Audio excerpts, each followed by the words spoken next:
বাংলাদেশ জাতীয় ছাত্র দল পরিষ্কার ভাষায় বলে দিতে চাই, আগামী দিনে শেরপুর অলিতে গলিতে মাঠে ময়দানে যদি কোনো ছাত্রলীগ যুবলীগকে দেখা যায়, তাকে দাঁত ভাঙা জবাব দিতে হবে নাই। আর কোন ছাড় দিব না আমরা বাংলাদেশ জাতীয় ছাত্র দল ইনশাআল্লাহ।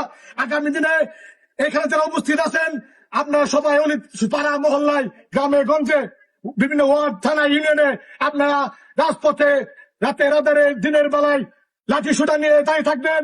যখনই কোনো ছাত্রলীগের সন্ত্রাসীরা যুবলীগের সন্ত্রাসীরা পাবেন, তাকে সাথে সাথে পতিত করবেন।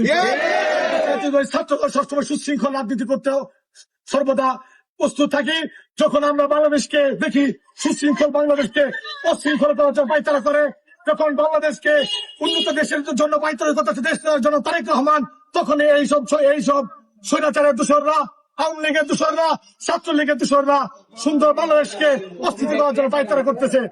বাংলাদেশ জাতীয় ছাত্র দল আজকে থেকে বলে দিতে চাই, আজকে থেকে আপনার মাঠে নামবো, দেখবো কোন ছাগলিতে এগুলিতে ছাত্রলীগ করে পাল্লা বলে আতিকের পায়তারা ঘুরে।